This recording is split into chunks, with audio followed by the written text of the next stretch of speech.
I just, a lot of people were saying, when we had the injuries, what could have been. And, my message to the guys is what can still be. And, those guys fight like hell. They practice as hard as anybody. And they are resilient. And they do have some toughness and character to them. And you have to have it. You'll steal some wins if you go out and play hard and compete every night. And that's what our guys are doing. So, yeah, we had a couple tough ones, obviously, right after the injury. I thought we were a little bit in mourning. To be honest with you. But, once we got one with this group, then they just kept fighting. I think they believe now that they can do it, and that's a big part of it. So just got to keep fighting, man. Keep fighting, clawing, swinging. We're going to have to win ugly, which at times it was tonight. But, again, this team has shown it can win in a lot of different ways. Offense was really pretty in the last game against Rutgers, not so much tonight. But, we found a way to get it done with toughness.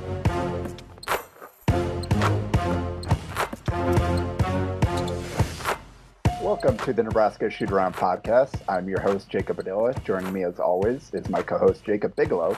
And that was Fred Hoiberg talking about his Nebraska Cornhusker team that is suddenly on a winning streak. 3 in a row after knocking off Maryland, following a road win at Rutgers. That followed the 17-point second-half comeback win against Wisconsin that we've already broken down on this podcast. But yes, a lot can change, and suddenly the feeling is a little bit different around this program, isn't it? Yeah, the people on the court have changed, the lineups, the rotations, those have all changed. But one thing you can definitely say has not changed is the messaging from the head coach about, you heard it there in that clip. Working hard, practicing hard, fighting like hell, scrapping and clawing. We've heard that since before the season began. And while it took a little longer than we thought, and not with the names we expected, here they are for just the third time under Fred Hoiberg. They've won back-to-back games in Big Ten play. The Rutgers win was officially the third time they'd won they'd won 2 straight, and now it's 3 straight. So for just the third time under Fred Hoiberg, they've got a Big Ten streak going. So we didn't know what to expect last time we talked. We didn't know what we'd be talking about, but here we are, 3 in a row. What a time! Matches the longest winning streak of the season. The first 3-game winning streak was Florida State, Boston College, and Creighton. So again, 2 separate 3-game winning streaks against all high major competition, which is pretty impressive considering what Nebraska had done previously, where 7-7 and then 10 total wins. Here in Nebraska, with that win, got back to 500. First time that they've been at 500 this late in the season since Tim Miles last season. So first time under Hoiberg they've been there. And yeah, it's impressive the way that they've kind of kept this thing going, found ways to win. I honestly want to focus on that Rutgers game to start off here. It's 82-72 win. Going into that, I had already more or less kind of written that off as a loss, just based on the history at the RAC, Rutgers being a good team, most of Nebraska's good wins coming at home, where they struggled on the road outside of Omaha. So I did not have high hopes in that game, and credit to them. They kind of traded some runs in the first half, and then they controlled that game the whole second half. There were 4 ties and 7 lead changes in the first half, and Nebraska led wire to wire in the second half. And kind of the decisive run was in the second half after Rutgers cut it down to 1 about 4 minutes into the second half. And Nebraska responded with a 22-11 run. And they basically did it with shot making. During that stretch, Rutgers actually shot 5 of 10 from the field. They hit 1 3. They got 1 offensive rebound, so 1 double chance at the basket, and turned the ball over 3 times. Nebraska, on the other hand, shot 7 of 13, including 5 of 10 from 3. So they made as many threes as Rutgers did total field goals during that stretch, and they only turned it over once, matched them with 1 offensive rebound. And Casey Tominaga during that stretch went 3 of 4 from 3. CJ Wilcher hit 3 buckets during that run, went 2 of 4 from 3 himself. And that really was the story of this game. And you heard Hoiberg talk about in that clip, so the offense was pretty. And that was certainly the case. Is honestly, this might have been, considering location, level of competition. I mean, Rutgers was number 2 in defensive efficiency on KenPom going into that game. And Nebraska hung an efficient 82 on them and shot 12 of 28 from 3. Put up 40 points in the paint as well. So kind of what stood out to you from that Rutgers game, where again, 82 points. That's pretty impressive for a team that has struggled to crack 70 throughout Big Ten play up until this recent stretch. It's how they attack the press, man. I mean, we've been worried about how this team handles pressure all season long. And like you said, coming into this game, number 2 defensive efficiency team in the country.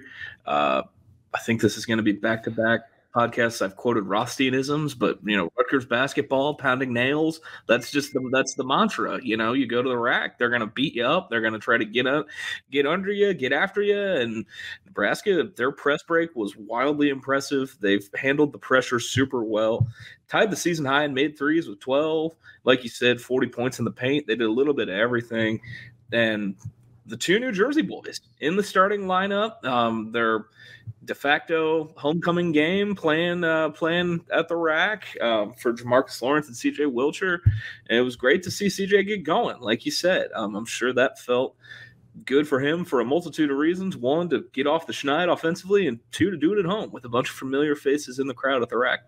Yeah, I think that was definitely the story of the game. He was a difference. Goes from playing a season low 10 minutes in that Wisconsin game. He did not get off the bench in the second half. And Hoiberg decides, actually, you know what? We're going to start you this game. And we've seen kind of Denham Dawson fall out of the rotation a little bit recently. Hoiberg decided to go more in on offensive lineups. CJ's back to kind of playing the 4 with him. Kind of he and Sam Griesel have kind of traded off defending 4s with that starting lineup. The old Ryan Anderson legacy spot. for CJ, the undersized 4-man. Yep. And CJ, and I wrote I kind of broke down how it happened in a film study on hailvarsity.com. You can go look for that. Unfortunately, it didn't carry over to the Maryland game, but I mean that Rutgers game. You mentioned they handled the press. There was a stretch early on where they really struggled to handle the pressure. They had some bad turnovers early on, and then they did settle in, and for the most part made pretty good decisions. And again, outside of the 14 turnovers, which still only led to 11 points. Nebraska won points off turnovers. They were +3.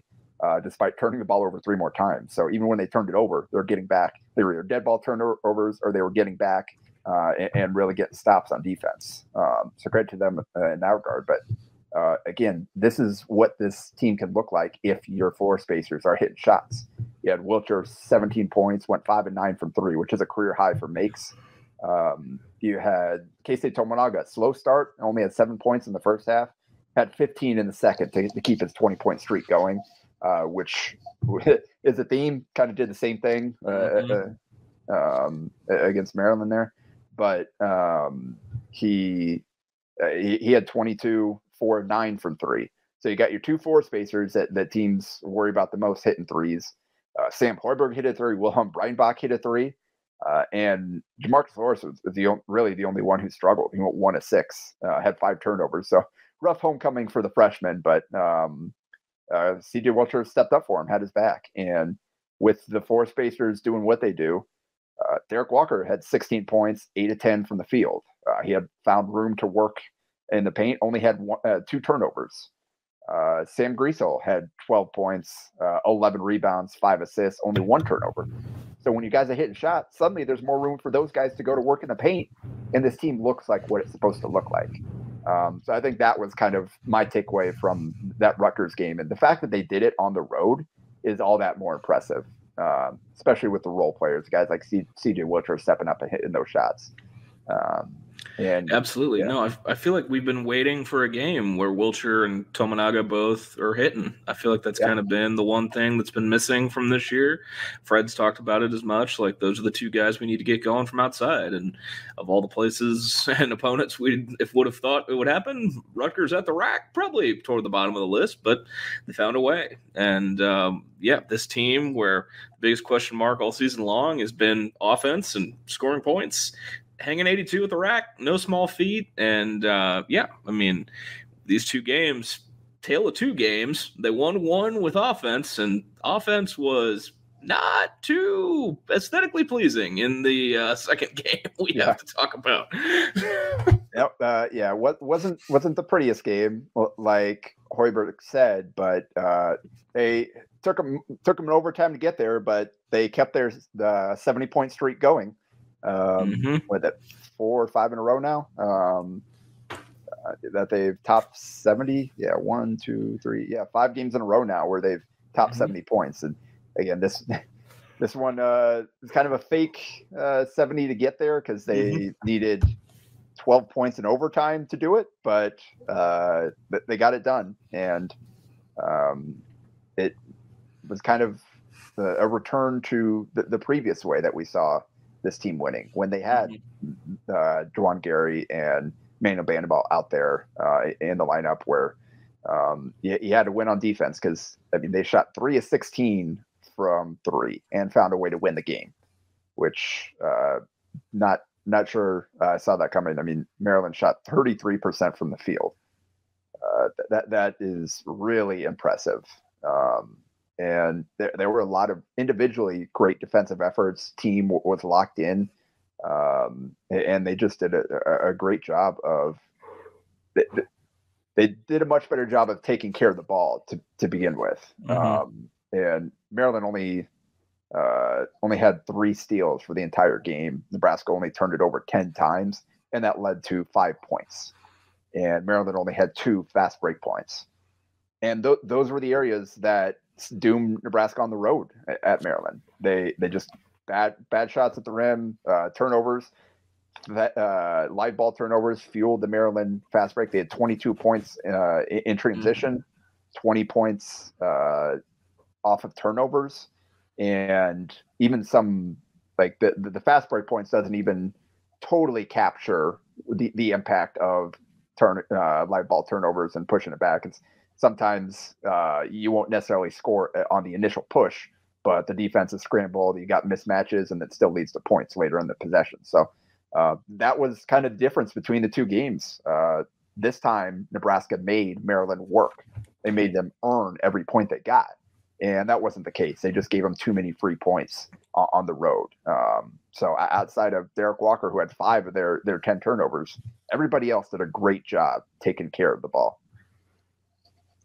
Yeah, no, definitely. This isn't a Maryland basketball podcast. I don't know what the hell Maryland is. Just watching that game, this is a Nebraska basketball podcast. Obviously, we're here to talk Nebraska. Everything Nebraska did to win that game. I don't know what the hell Maryland was trying to do. I really like Jameer Young, but Sam Hoiberg was guarding Jameer Young down the stretch. I'm sure we're gonna get to that. We'll talk about that. But I don't really know what Maryland is. I don't know what they're trying to do. They'll still make the tournament. Who knows what they'll do? But for a split second, there were people saying, "Could Maryland win the Big Ten?" That didn't last long. Well, and they did win 6 of 7 heading into that game, but 5 of those wins were on the road. They were 1 and 2 or at home. They were 1 and 2 on the road during that streak. Yeah, I think they still have just like 2. I think they have 2 true road game wins this year. One's against Louisville, and the other is against, and I think the other one is against Minnesota. So those are two true road wins that barely count. So that's the Maryland story. But we're not here to talk Turtles. Sorry, Kevin Willard. You can keep comparing the conference you used to work in to the one you work in now. This game, like you said, the story of the last game was turnovers, kind of led to Fred emphasizing, that was when the talk about turnovers cranked up a bit. We heard Derek Walker, in games following saying, man, I was horrible. Man, I need to be better. I got to stop turning it over. And, this game, man, I'm trying to pull up a box score. Walker was terrific. Walker was so good. He still had the 5 turnovers, but I feel like those were all early on. And then in the second half, he just cranked it up. And he just, there's no other way to put it. He just did Derek Walker stuff. All that Derek Walker stuff that you love. Just him being a point forward, taking it from the top of the key, dribbling it down right into somebody's chest and finishing at the rim. There was a sequence where I looked at you and Derek was bringing it up the floor and Sam Griesel ran down the court and got in the dunker spot. And I'm like, is this the Sam Griesel with the 5 lineup that we were talking about? Him and D-Walk just switch spots, just point God, Derek Walker and 5-man Sam Griesel down in the dunker spot. Yeah. But he 23 points on 7 of 12 from the field, 9 of 11 from the free throw line. That was huge. As a team, Nebraska shot 19 of 25 from the foul line. Nebraska won a game at the free throw line. Indeed, because again, they weren't winning it from 3. They only made 3 threes. They were minus 12 in points at the 3-point line. They were only plus 6 in the paint, so they didn't necessarily dominate in the paint. It really was free throws, and for a team that has struggled mightily and has lost games because of its free throw shooting, that one had to feel good, particularly for a guy in Walker who was a horrible free throw shooter throughout his career. Last year, made that big leap, shot over 70% after, again, being a sub 50% shooter. This year, he fell right back to where he was previously. But step up and go 9 for 11 from the line, that was huge. And also had 7 rebounds and 6 assists. Absolutely. So you'll live with those 5 turnovers if you're getting the rest of that with it and if everybody else is taking care of the ball. Definitely. And, we'll both get the chance to wax poetic about Derek Walker, once this season comes to a close. The man gets his 3rd senior night at Nebraska on a Tuesday night against Michigan State. And I'm sure, appreciate him while he's here. That's all I'm going to say. Just listening to him, just give the answers he gave after that game. I don't know if I've seen a teammate like him, just a genuine good dude like him. He's going to make a damn good, whether it's a truck driver like he wants to or a coach or whatever he goes into doing.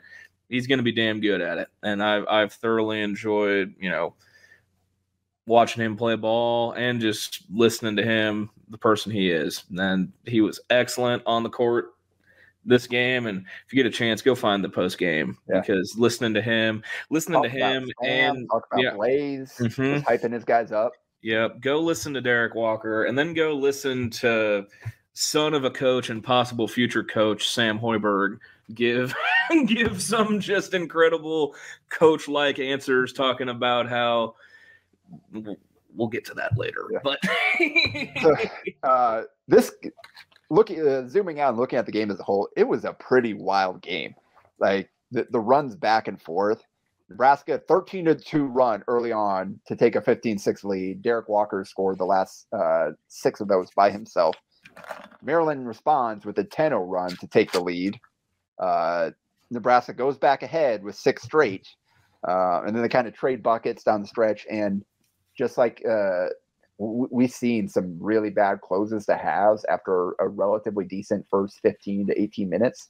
That was not the case. They dominated. They played really well over the last two plus minutes to take a close game and stretch that thing out to a nice little lead at halftime. And then they continued in the second half. So between the end of the first half, start of the second, they outscored Maryland 9-3 to build up a 9-point lead.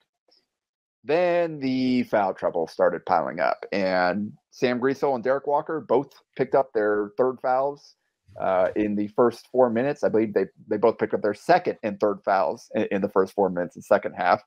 And when they had to take them both off the court, and we've talked about like some of the lineups that we've seen even when they weren't in foul trouble, like I don't like this group here having both those guys off the court. And I don't even remember who is out there, but there was not a whole lot of offensive creation. All I know is Griesel and Walker were not out there, and it was Hoiberg.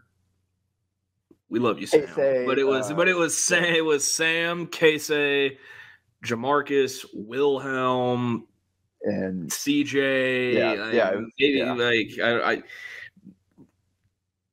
Blaze Cada tried to like do a dribble pull up mid range jumper at one point. Like there was that is a thing that happened. There was some weird stuff going on without those guys on the court. So, and Fred felt like he had to get Sam back in there, and he did, and it didn't really halt the run. And even worse, 11-0 run, and what capped the run was Sam's fourth foul contesting a three.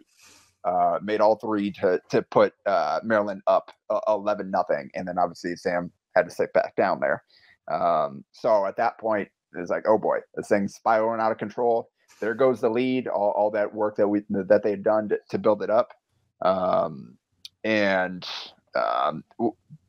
Derek Walker hit a couple of free throws there to end the run, but Maryland followed it with two more threes to take a 44-38 lead. And at one point, Nebraska missed 8 straight shots. 5 of them were threes. 3 of them were at the basket, and they also had 2 turnovers in there before Walker finally ended the drought from the field with a driving layup after about 8 minutes without making a shot from the field. So danger zone here. Maryland ends up pushing their lead as high as 50-42 with 7 minutes to play. And then they really buckled down and battled back into it. Sam Hoiberg is the one that got started. Knocked down an open three from the top of the key on a kick out from Walker. Buried it. And that's, again, I'll have more on Sam coming up here at Hale Varsity this week. Talk to somebody that knows him very well about the run that's on here. Get really good stuff from that conversation. So be on the lookout for that. I think you'll enjoy it. But every game he's making impact plays, and we'll talk more about him as we get into the later stretch of the game, but he's the one that got that thing started. And just gradually, Nebraska put together a 14-6 run to tie it up with a minute to go. And during that stretch, they held Maryland at 2 of 9 from the field, only 2 of 2 from the free throw line, both and ones, and 1 turnover in 6 minutes. So they had 2 and ones during that stretch. Outside of that, they did not score.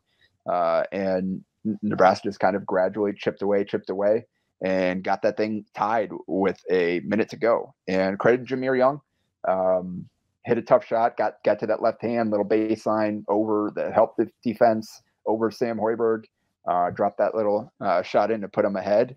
And Nebraska called the timeout and got the ball in Derek Walker's hands, and he went straight to the basket and scored a tough one with 30 seconds to go. So again, it's tied. Maryland calls the timeout, and they run a pick and roll, but Young doesn't try to get downhill at it, just kind of lets Hoiberg get over the top and decides, you know what, I seeing this walk-on generously listed at 6 foot in front of me, felt like, all right, I'm going to cook this kid. Just kind of ran down the clock, strung him out, ISO'd, tried to cross over twice. Sam kind of sat on that left hand, didn't let him get downhill this time, and kind of forced him back to his right, and he settled for the step back jumper. I mean, decent look, but in that situation, that's the kind of shot, if you're Nebraska, you'll live with. And Sam did a good job of forcing him into that. It missed. And game went to overtime there. So at that point, kind of back and forth throughout the overtime. But in Sam down the stretch, in general, Young finished with 16 points on 16 shots from the field. And Hoiberg did a great job staying in front of him, forcing him into some tough shots. Had a tough foul call on him in the overtime period, and then Sam Griesel forced up a shot at the rim, and by that Hakeem Hart blocked and corralled and pushed it ahead for the dunk to put him up 64-61. And at that point, Maryland's feeling good. Maybe Nebraska gets a little panicked, but Derek Walker gets fouled and goes to the line again. We talked about his struggles. 2 for 2, knocked him down. Big spot there to make it a 1-point game. And then Blaze Kita took a charge. Third guy, Hoiberg, Griesel, and Kita all took charges, and Hoiberg's and Kita's were both in overtime. Find someone who loves you as much as Blaze Keita loves taking a charge. Yep. Because we heard that he loves to do it in practice before the season even started. Fred had the charge leaderboard T-shirt, and that's translated to the season. And I mean, Blaze, the stats will never stick out, but he's found a way to just make the most of one of his. Well, that's the theme: making the most of an opportunity. Blaze, he keeps on finding a way, man. Two things he does really well. He takes charges and he rebounds the ball. He's got a 20% rebounding rate overall. It's like 27% on the defensive end of the floor, far and away the best on the team. Had another 8 boards in 16 minutes, only scored 1 point. Still not entirely sure what to make of him offensively. I never was watching his JUCO film either. I watched quite a bit of that.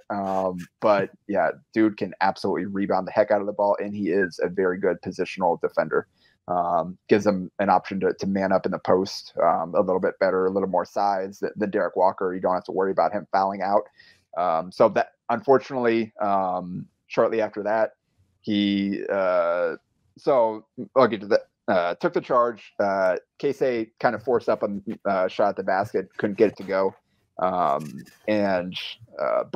then after that, Hakeem Hart had that little kind of turnaround, like the defender left him, put it up off the glass, and did not touch the rim. Missed that thing badly. Then Sam Griesel goes down right down the lane and finishes through contact to put Nebraska ahead by 1. Missed the free throw, but they go down, and that's when Blaze gets hurt. Sam does a good job of kind of corralling Jameer Young, I believe. Yeah, Jameer Young to Keita along the baseline. Keita pokes it away, fortunately goes down, tweaks his ankle. Hoiberg was able to secure the ball for his steal, but they stopped the game with Keita down, wasn't able to get up. And he did limp back to the bench, but Fred Hoiberg said after the game that he did kind of re-injure the ankle. Fortunately, they've got basically the entire week off. They don't play again until Saturday. So hopefully it wasn't serious and he's able to get back out there, because he is a nice change of pace and a good option to have, as we've just discussed. But Derek Walker went back to him, and one of his few misses came up, had a nice move, just put it a little short. So Maryland's got the ball now. They call a timeout with 37.7 to go, trying to draw something up or whatever. And biggest play of the game right there. Out of the timeout, Sam Hoiberg shoots the passing lane. I think Young just took it for granted that he was going to be able to get the ball. Didn't really jump to the ball. Didn't go hard to it. Hoiberg did. Shot that thing, took it off the other way, laid it up. Now suddenly Nebraska's up 3 with about 30 seconds to play. And completely different game at that point. Now the kind of the clock becomes a big issue. The playbook isn't as wide open where you're it's a 1-point game. You can take any kind of shot you want. And kind of the last stop there, Derek Walker just annihilated Maryland's shot at the basket. Just kind of two-hand, brought the roof down on top of it, got the jump ball tie up. Nebraska had the arrow that way. And they got it into Hoiberg and stepped up and knocked down the free throws. 5-point game. And then at that point, Maryland went for the quick 2. Lawrence hit one, missed the other. But Maryland wasn't able to score, so that sealed the game.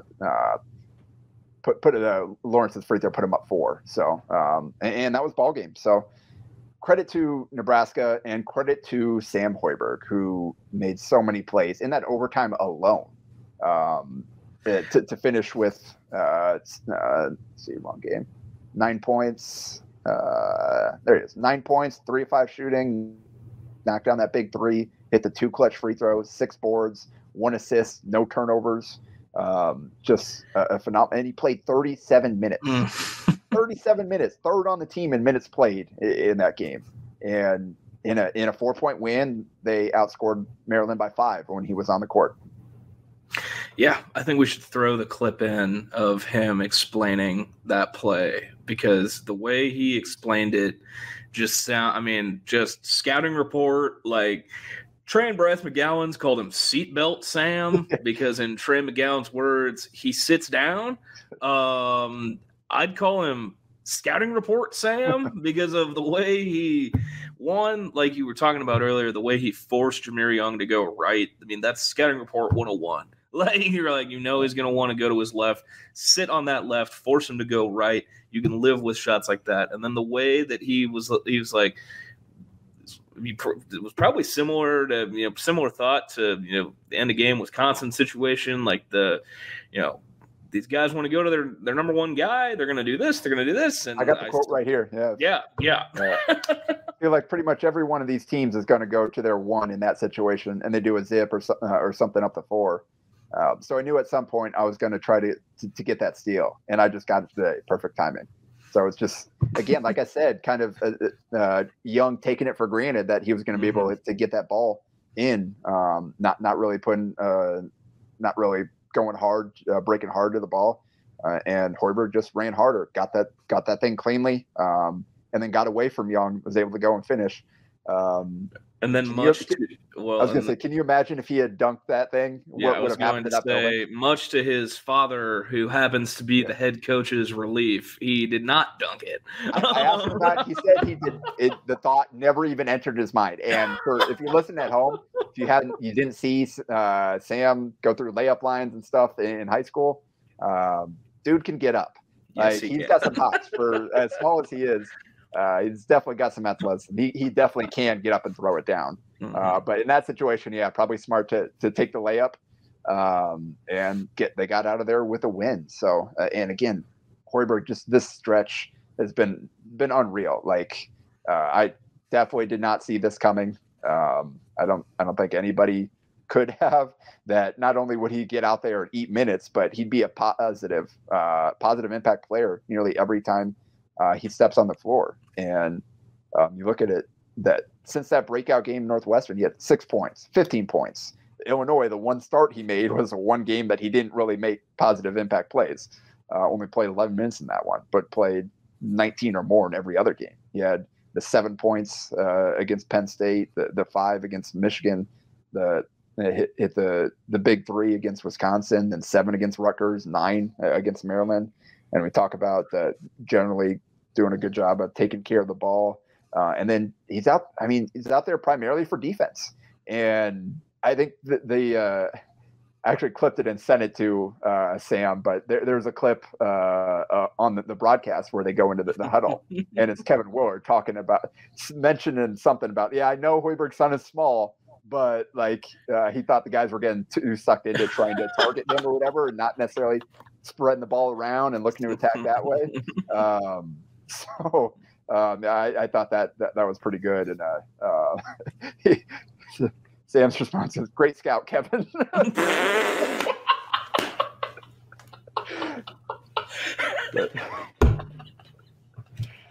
Oh, Sam, dude! I'll say this. I first talked to Sam, I think, when they right after they first got to Pius, and just introduced myself and talking to him and to his twin brother Charlie. Yeah. Just both super smart kids, super high basketball IQ. They're also damn good golfers too. They were top 5 in the state in golf.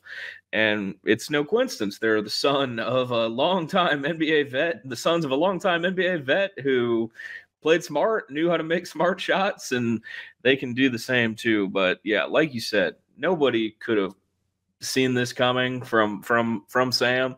What a year for Nebraska, and what a year for Nebraska players who played their high school ball over on A Street in Lincoln with Griesel and Sam Hoiberg, both making impacts this late in the year for Nebraska. It's crazy. It's been very, very fun to watch. I will say, very, very, very enjoyable. So, yeah, I think that kind of puts a bow on that game. So again, Nebraska's now won 3 in a row, 4 of their last 5. They're sitting at 14-4, 14-14 overall, 7-10 in Big Ten play. And for the first time since Tim Miles' last season, Nebraska will finish higher than 13th. Yep. Look, yeah, I was just pulling up the standings now, and Nebraska. Actually, they finished 13th that year. So Tim Miles is second to last season when they finished fourth, and that was the Madison Square Garden tournament. We don't need to talk about that, but for the first time since then, Nebraska will finish higher than 13th in the Big Ten. They're Ohio State three is 13th at 3-13, and Minnesota. Nebraska's next opponent is all alone down there in 14th at 1-14 in league play. And that one win is against the team above them. So yeah. Jeez, Buckeyes. Tough year for Ohio State and Chris Holtmann. Just gonna leave it there.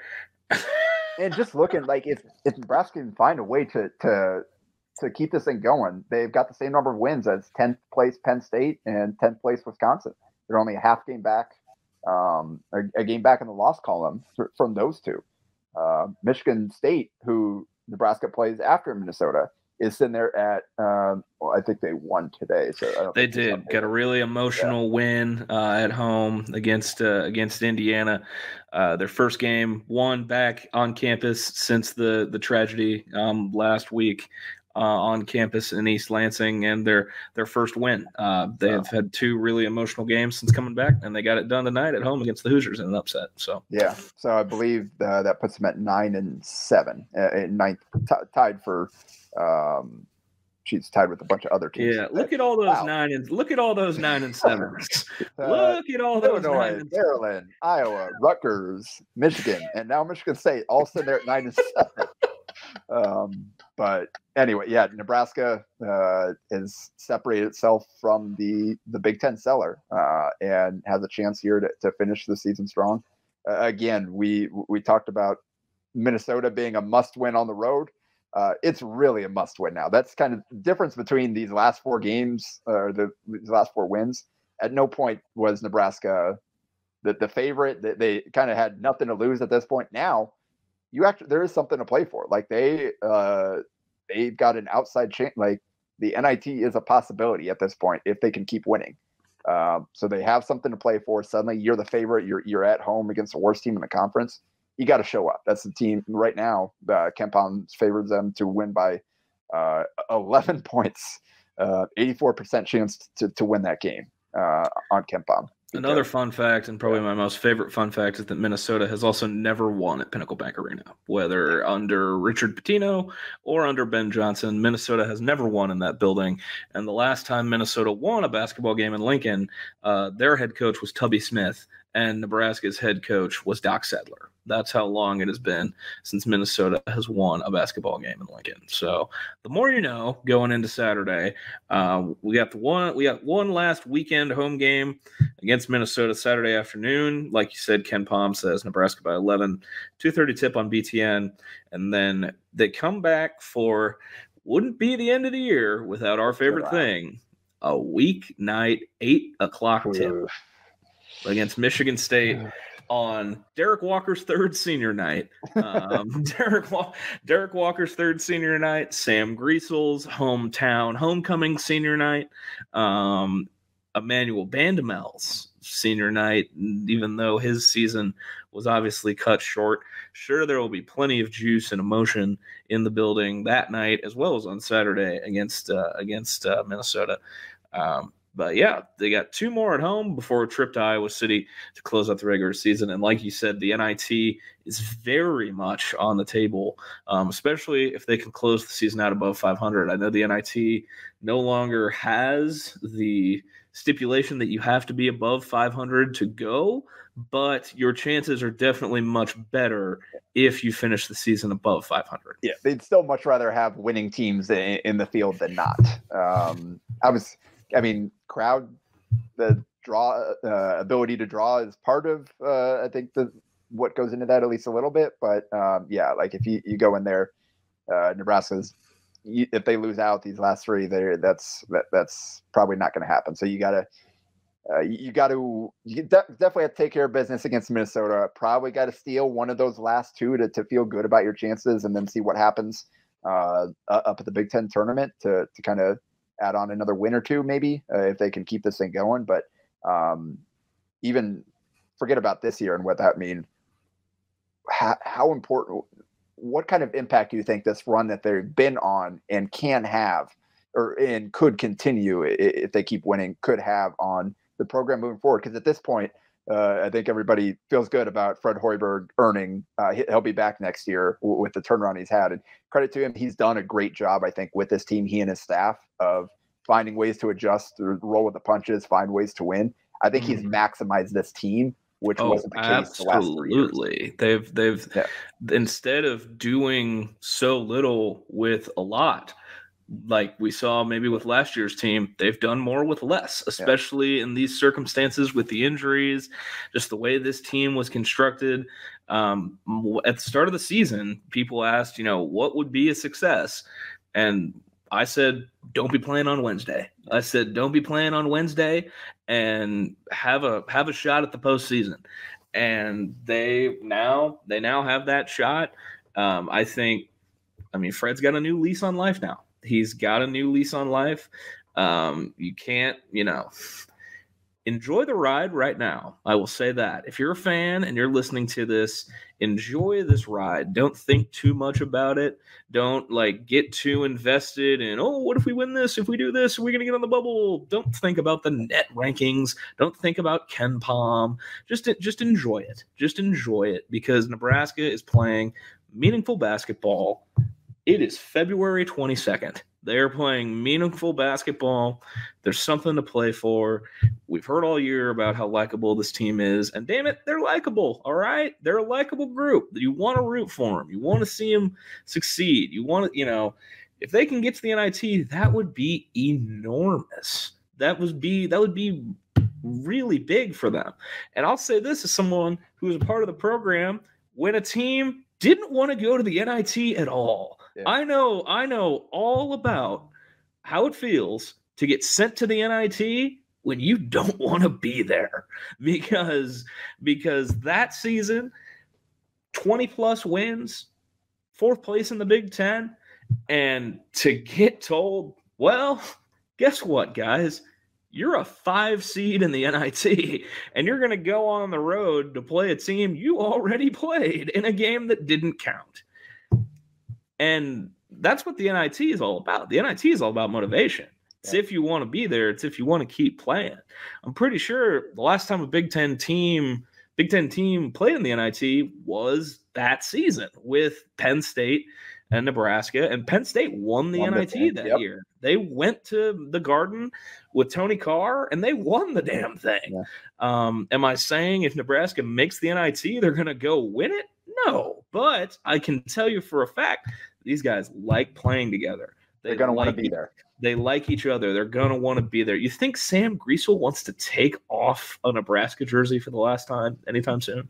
You think that kid who puts his body on the line every damn game looked like he might have messed his shoulder up diving on the floor in that Maryland game? Nope, just pop back up. I'm good. I'm fine. You think he wants to take that jersey off for the last time anytime soon? No. Hell no. These guys are going to want to be there. They're going to want to play.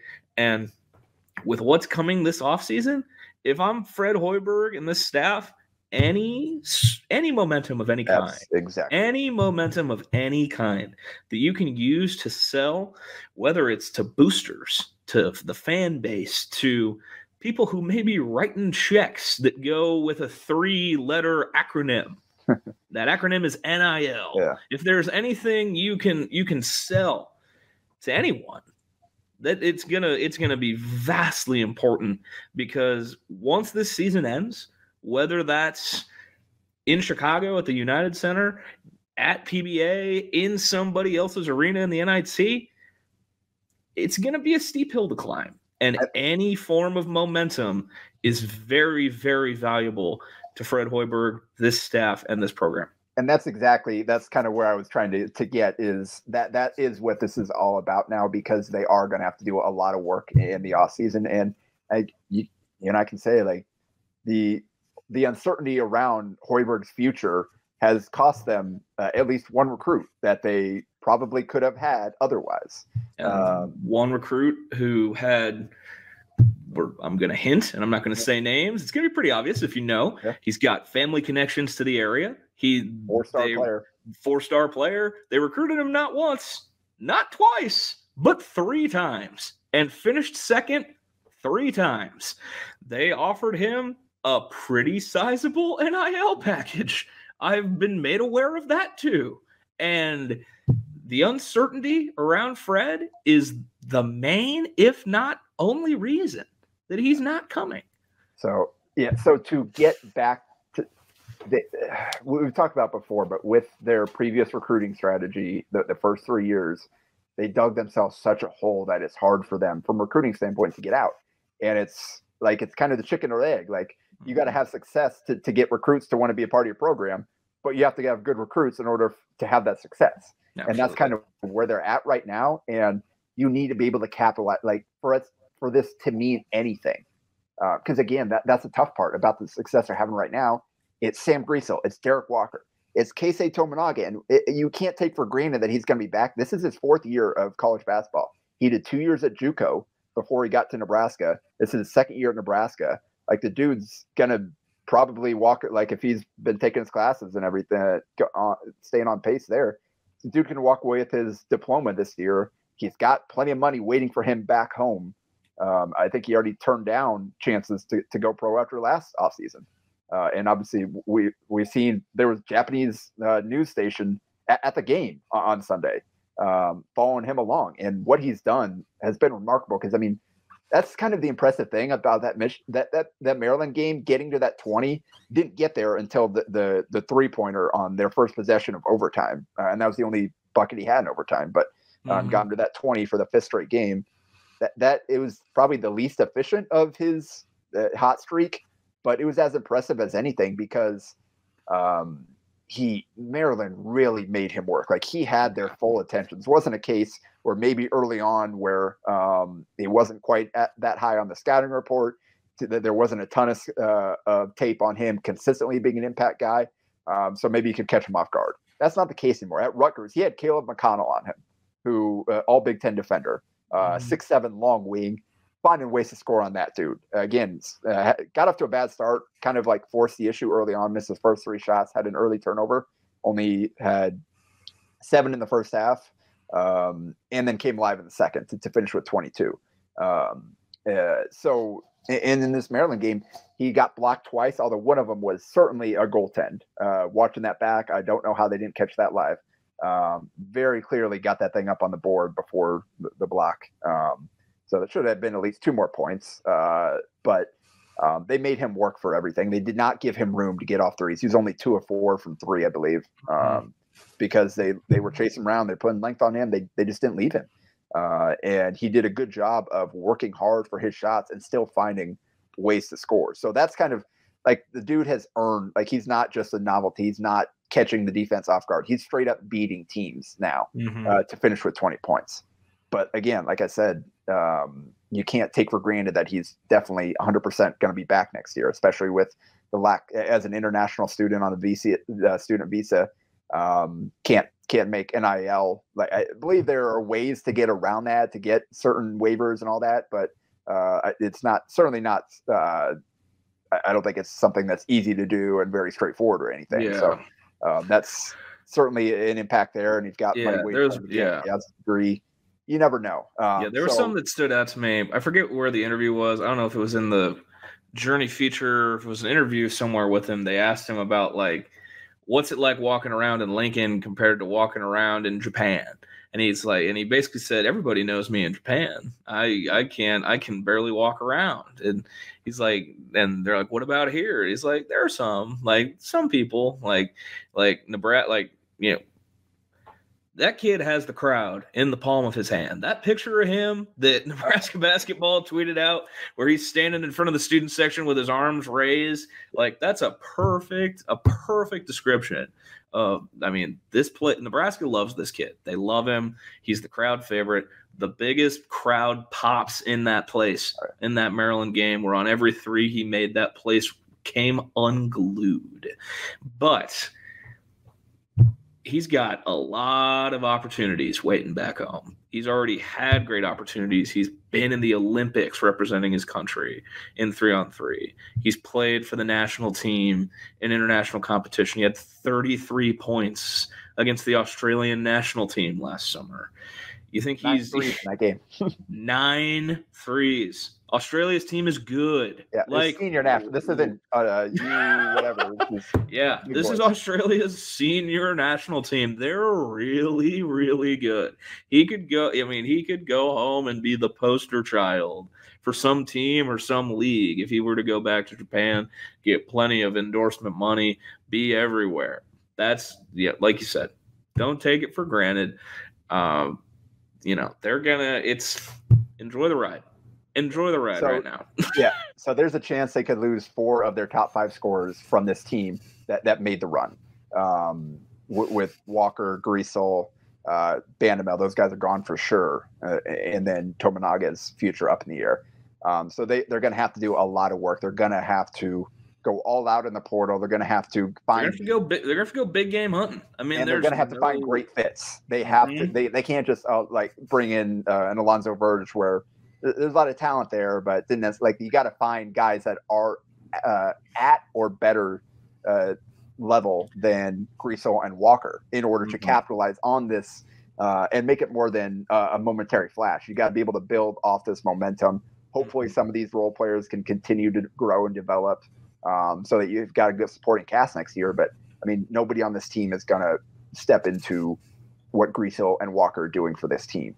You've got Ramel Lloyd Jr. waiting in the wings that could maybe be more of a playmaking type of option versus almost everybody else coming back aren't necessarily initiators. They're more role players. Maybe Lloyd can be part of that, but you're not going to rely on Lloyd to be your primary initiator. And I'll say this. I'll say this too. There's been some speculation, like why did he redshirt? Why is he going to leave? Like what?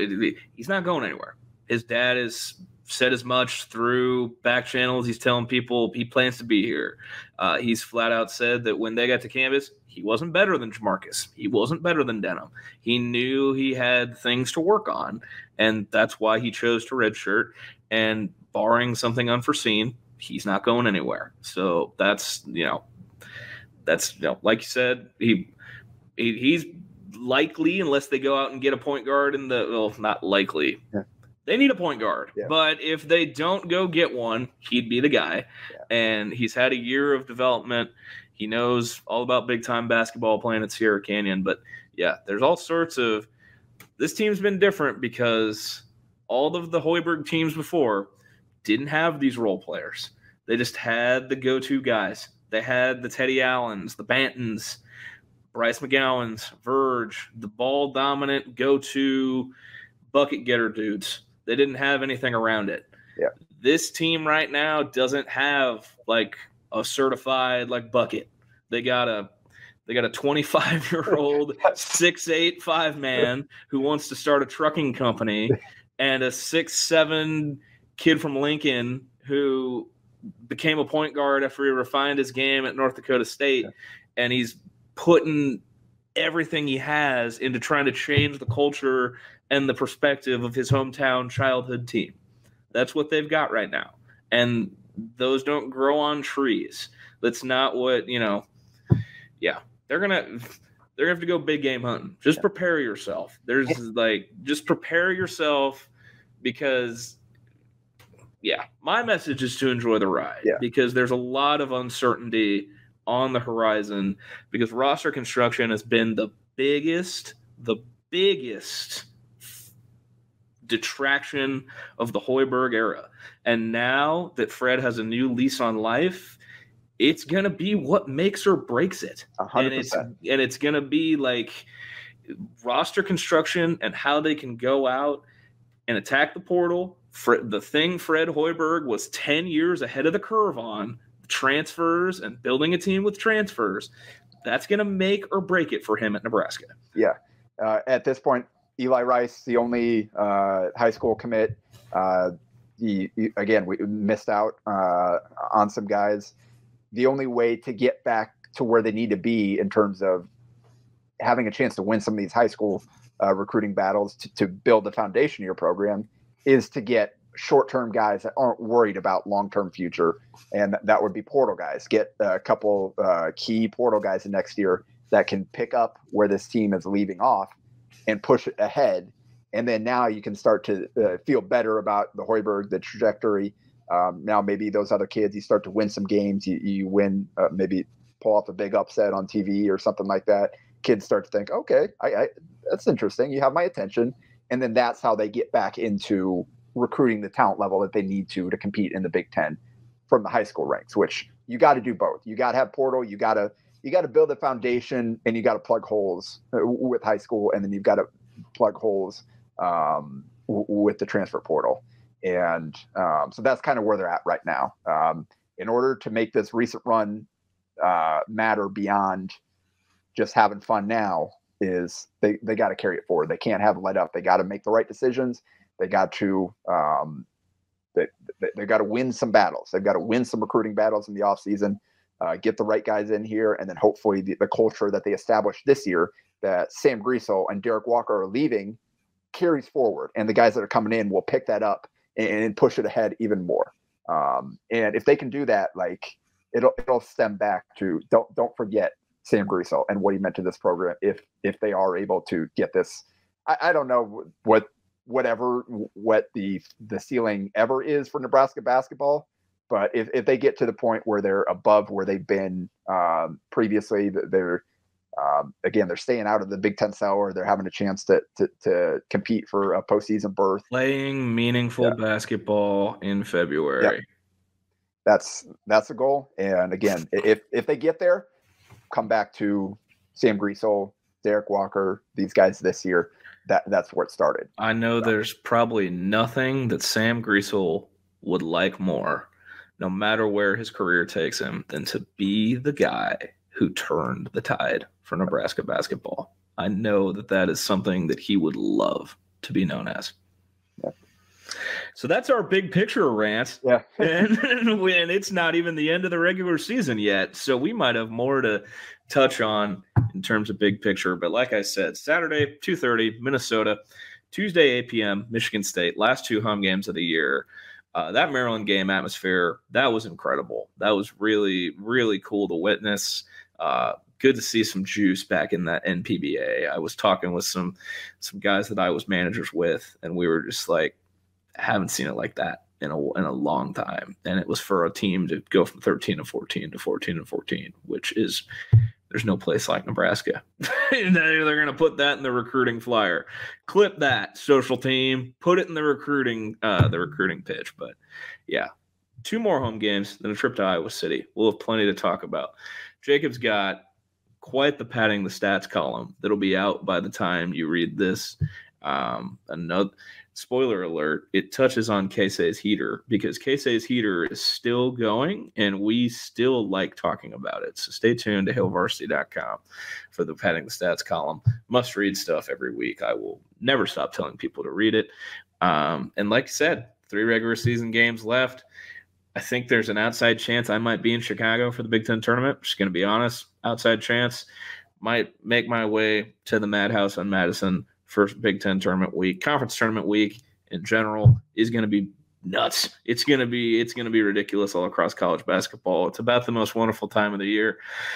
Stay tuned to the pod. Do your podcast chores. Follow, subscribe, rate, refer a friend, tell a friend, leave a review.